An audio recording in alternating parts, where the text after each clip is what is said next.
Everyday life science by সূচনা চ্যানেলে সকল শিক্ষার্থীদের স্বাগত। আজকে আবারও এসে গেছি ক্লাস 11 চ্যাপ্টার 6 কোষ জীবনের মূল একক নিয়ে। তো আজকে পার্ট 12 এ তোমাদের পড়াবো সেন্ট্রোজোম এবং সেন্ট্রিওল সম্পর্কে। তো ভিডিওটা স্কিপ না করে দেখতে থাকো এবং চ্যানেলটিতে সাবস্ক্রাইব করে পাশে থাকা বেল আইকনটি প্রেস করে দাও। তাহলে চলো শুরু করা যাক। প্রথমে আসছি সেন্ট্রোজোম। প্রথমে সেন্ট্রোজোম পড়াবো। এই সেন্ট্রোজোমটা কি? এই সেন্ট্রোজোম হলো একটি কোষীয় অঙ্গাণু। সেটি কেমন দেখতে? সেটি ঠিক তারার মতো দেখতে হয়। কোথায় থাকে? কোষের সাইটোপ্লাজম নিউক্লিয়াসের কাছে অবস্থান করে। তাহলে এখান থেকে আমরা সেন্ট্রোজোমের সংজ্ঞায় কিভাবে উপনীত হব?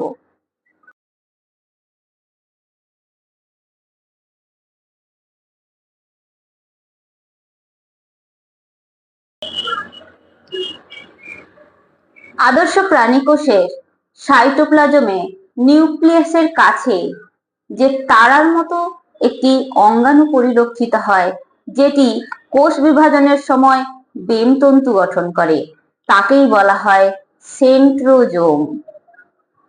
তাহলে সেন্ট্রোজোম কাকে বলে আশা করি বোঝাতে পারলাম। এবার আসছি সেন্ট্রোজোমের অবস্থান, বা যাকে বলা হয় সাইট অফ সেন্ট্রোজোম। সেন্ট্রোজোম কোথায় অবস্থিত? সেন্ট্রোজোম কেবলমাত্র প্রাণী কোষেই অবস্থিত। সেন্ট্রোজোম উদ্ভিদ কোষে পরিলক্ষিত হয় না। প্রথমে আসছি সেন্ট্রোজোমের গঠন বা স্ট্রাকচার অফ সেন্ট্রোজোমে। একটি কোষের মধ্যে সাইটোপ্লাজমের ধাত্র, এটা হচ্ছে কি সাইটোপ্লাজম। নিউক্লিয়াস কোনটা? এটি হচ্ছে নিউক্লিয়াস।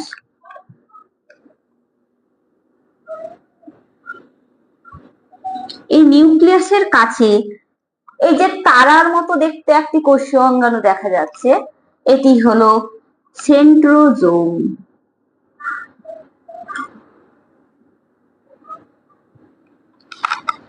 এই সেন্ট্রোজোমটাকে আমি বাইরে এঁকেছি, তাহলে সেন্ট্রোজোমটা কি সুন্দর দেখা যাচ্ছে, তাই না? তো সেন্ট্রোজোমের তাহলে কয়টি অংশ আমরা পরিলক্ষিত করব? সেন্ট্রোজোম 4টি অংশ নিয়ে গঠিত। সেই 4টি অংশ কি কি?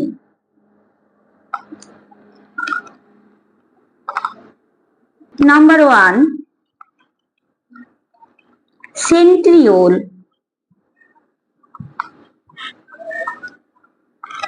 তাহলে 1 নম্বর কি হলো? সেন্ট্রিওল। এই সেন্ট্রিওল সম্পর্কে তোমাদের একটি ধারণা দিয়ে দিই। এই সেন্ট্রিওল হলো পিপার ন্যায় আকৃতি বিশিষ্ট, যেটি দেখো আবরণী বিহীন। এটি দেখো ছোট ছোট অনুনালিকা অর্থাৎ 9টি অনুনালিকা দ্বারা গঠিত। কি অনুনালিকা? 9টি ত্রয়ী অনুনালিকা দ্বারা গঠিত। দেখো এরা নিজেরা পরস্পর প্রায় সমকোণে এরা অবস্থিত। এরা জোড়ায় জোড়ায় অবস্থান করে। এই অবস্থাটাকে বলা হয় ডিপ্লোজোম। এবারে 2 নম্বরে আসছি।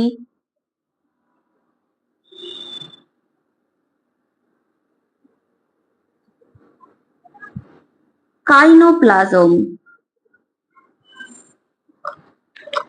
কাইনোপ্লাজম হলো সেন্ট্রোজোমের কেন্দ্রে যে অবস্থিত সাইটোপ্লাজম, তাই হলো কাইনোপ্লাজম। আবারও বলি, সেন্ট্রোজোমের কেন্দ্রে যে সাইটোপ্লাজম রয়েছে সেটিই হলো কাইনোপ্লাজম। এরপরে আসছি 3 নম্বরে।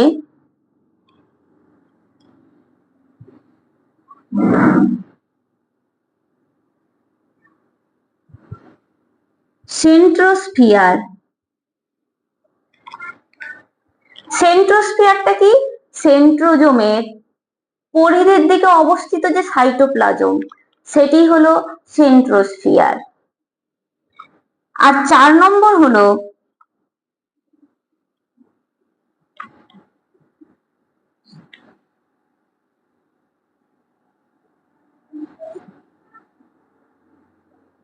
অ্যাস্ট্রাল রে। এই অ্যাস্ট্রাল রে হলো সেন্ট্রোজোমের বাইরের দিকে বিচ্ছুরিত যে রশ্মিবৎ অনুনালিকা, সেটি হলো অ্যাস্ট্রাল রে। তাহলে সেন্ট্রোজোমের গঠনটা বুঝতে পারলে? তাহলে সেন্ট্রোজোমের গঠন এখানেই শেষ করলাম। তাহলে এবারে আসছি সেন্ট্রোজোমের ফাংশন কি। সেন্ট্রোজোমের কাজ হলো কোষ বিভাজনের সময় দেমতন্তু গঠনে সাহায্য করা। এটি হলো সেন্ট্রোজোমের প্রধান কাজ। এরপরে আসছি সেন্ট্রিওল। এই সেন্ট্রিওলটা কি? সেন্ট্রিওল কোষের সাইটোপ্লাজমে নিউক্লিয়াসের কাছে। কোথায়? কোষের যে সাইটোপ্লাজমে নিউক্লিয়াসের কাছে যে পিপান্নাই আকৃতি বিশিষ্ট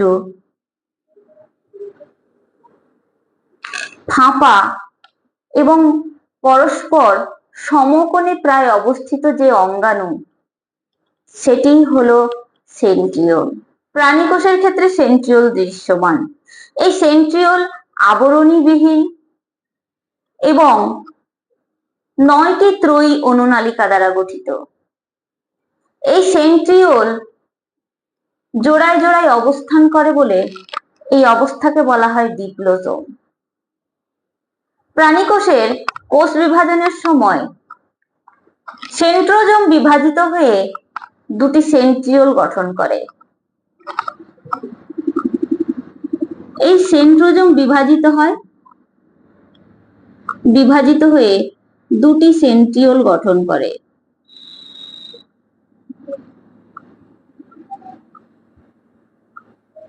এই সেন্ট্রিওলগুলি কোষের দুই বিপরীত প্রান্তে অবস্থান করে। কখন? কোষ বিভাজনের সময় কোষের দুই বিপরীত মেরুতে অবস্থান করে।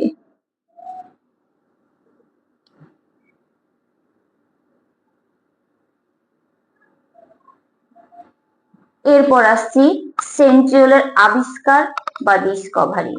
সেন্ট্রিওল কে আবিষ্কার করেন? সেন্ট্রিওল আবিষ্কার করেন সায়েন্টিস্ট বোভেরি।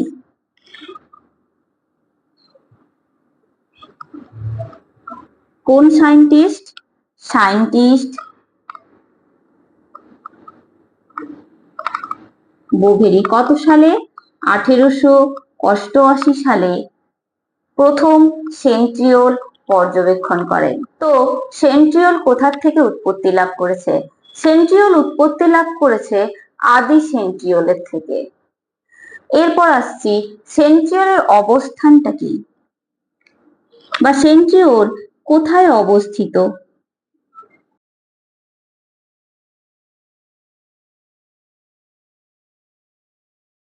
তা সেন্ট্রিওল অবস্থিত কেবলমাত্র প্রাণী কোষেই। এই সেন্ট্রিওল জোড়ায় জোড়ায় অবস্থান করে, অর্থাৎ একটি সেন্ট্রোজোম দুটি সেন্ট্রিওল বহন করে। এই অবস্থাকে বলা হয় ডিপ্লোজোম। এবার আসছি সেন্ট্রিওলের আকার এবং আয়তনটা কেমন হয়। সেন্ট্রিওলের আকার কেমন হয় বা সেন্ট্রিওলের শেপটা কেমন হয়? সেন্ট্রিওলের শেপটা পিপান্নাই হয়, যা দুই মুখ খোলা এবং ফাঁপা। এবার আসছি সেন্ট্রিওলের আয়তন। সেন্ট্রিওল দৈর্ঘ্যে কতটা হয়? 0.3 থেকে 0.8 মাইক্রোমিটার। এবং সেন্ট্রিওলের ব্যাস হয় 0.15 এর থেকে 0.25 মাইক্রোমিটার। এর পরের পয়েন্ট হলো সেন্ট্রিওলের রাসায়নিক উপাদানটা কি। সেন্ট্রিওলের রাসায়নিক উপাদান বা কেমিক্যাল কম্পোনেন্টস গুলি হলো প্রোটিন,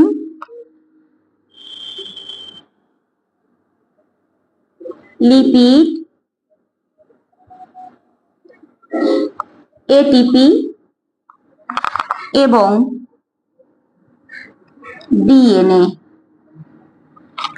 এবার যে পয়েন্টটি তোমাদের সামনে ডিসকাস করব সেটি হলো সেন্ট্রিওলের পরাণু গঠন বা আল্ট্রাস্ট্রাকচার অফ সেন্ট্রিওল। সেন্ট্রিওল পিপার ন্যায় আকৃতি বিশিষ্ট দুই মুখ খোলা একটি অঙ্গাণু। এটি তিনটি অংশ দ্বারা গঠিত। সেগুলো কি কি? 1 নম্বর মাইক্রোটিবিউলস বা অনুনালিকা, 2 নম্বর হচ্ছে লিঙ্কার, 3 নম্বর হচ্ছে ইন্ট্রাসেন্ট্রিওলার স্ট্রাকচার।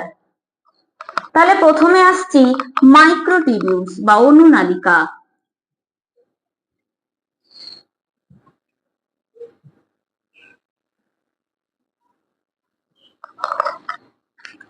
সেন্ট্রিওলের মাইক্রোটিবিউলস কয়টি অনুনালিকা দ্বারা গঠিত?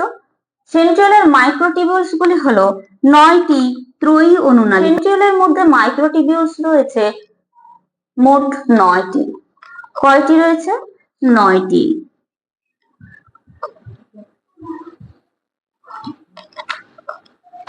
কেমন ধরনের রয়েছে? চাকার স্পোকের মতো করে রয়েছে। এই অনুনালিকাগুলো আবার 3টি সাবটিবিউল দ্বারা গঠিত। সেগুলো কি? এ সাবটিবিউল,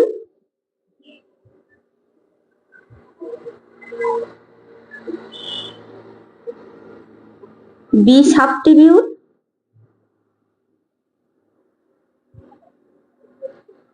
আর একটা হচ্ছে সি সাবটিবিউল।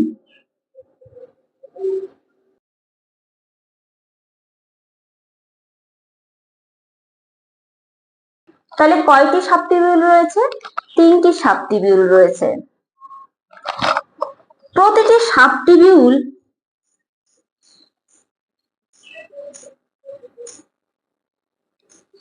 ব্যাস কত? প্রত্যেকটি সাবটিবিউলের ব্যাস প্রায় 250 অ্যাংস্ট্রম। প্রতিটি সাবটিবিউল আবার 13টি করে, তাহলে কি হলো? প্রত্যেকটি সাবটিবিউল 13টি করে গ্লোবিউল উপএকক দ্বারা গঠিত।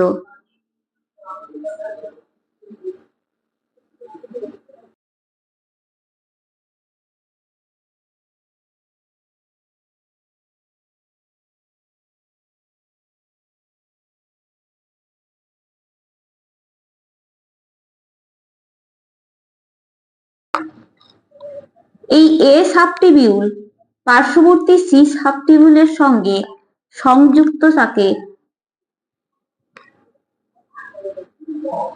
তাহলে এ সাবটিবিউল পার্শ্ববর্তী সি সাবটিবিউলের সাথে সংযুক্ত থাকে কিসের মাধ্যমে? লিঙ্কারের মাধ্যমে। তাহলে 2 নম্বর হলো লিঙ্কার বা 2 নম্বর অংশ হলো লিঙ্কার। তাহলে এই লিঙ্কারটা কি? ঘন প্রোটিন পদার্থের যোজক।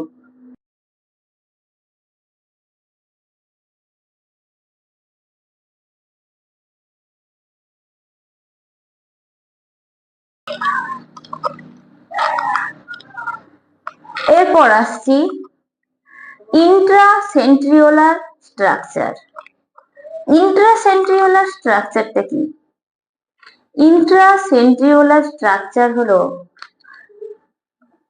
সেন্ট্রিওলের যে 9টি ত্রয়ী অনুনালিকা রয়েছে সেটি চাকার স্পোকের ন্যায় অবস্থান করে। এটি হলো ইন্ট্রাসেন্ট্রিওলার স্ট্রাকচার। তাহলে এই পুরো গঠনটা কি? ইন্ট্রাসেন্ট্রিওলার স্ট্রাকচার। তাহলে 3 নম্বর কি হলো?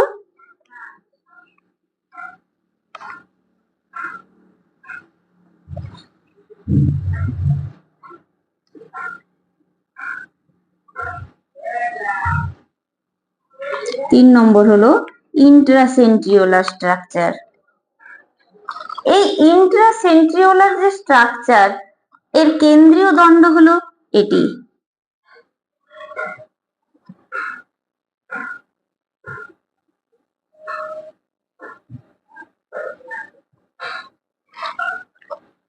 তাহলে এই কেন্দ্রীয় দণ্ড বা হাবের থেকে কি হয়েছে?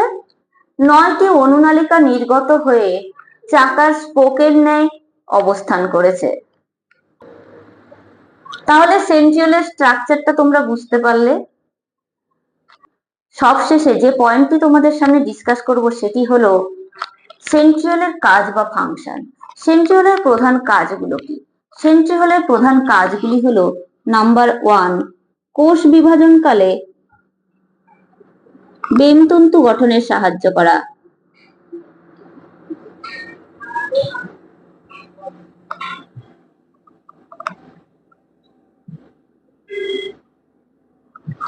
তাহলে কি হলো? কোষ বিভাজনকালে বেমতন্তু গঠনে সাহায্য করা সেন্ট্রিওলের একটি প্রধান কাজ। নাম্বার 2 হলো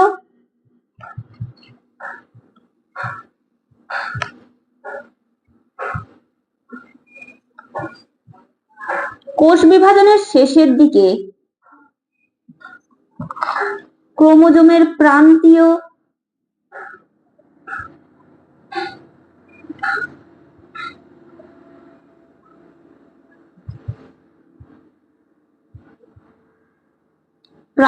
গমনে সাহায্য করা।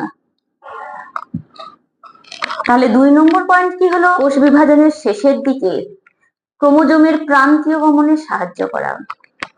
নাম্বার 3, ফ্লাজেলা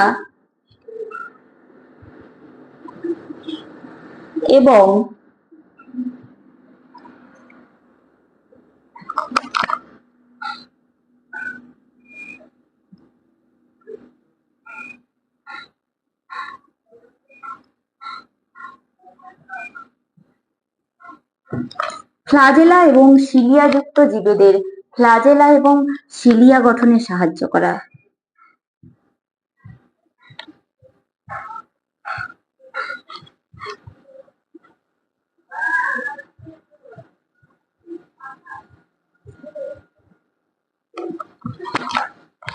তাহলে 3 নম্বর কি হলো?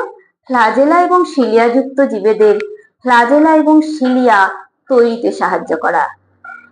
নাম্বার 4 কি হবে?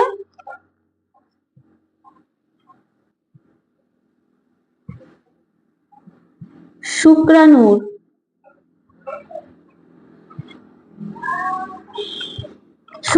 পুচ্ছ গঠনে সাহায্য করা।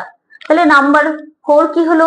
শুক্রাণুর পুচ্ছ গঠনে সাহায্য করা। তাহলে সেন্ট্রোজোম এবং সেন্ট্রিওল সম্পর্কিত ক্লাস আজকে এখানেই শেষ করলাম।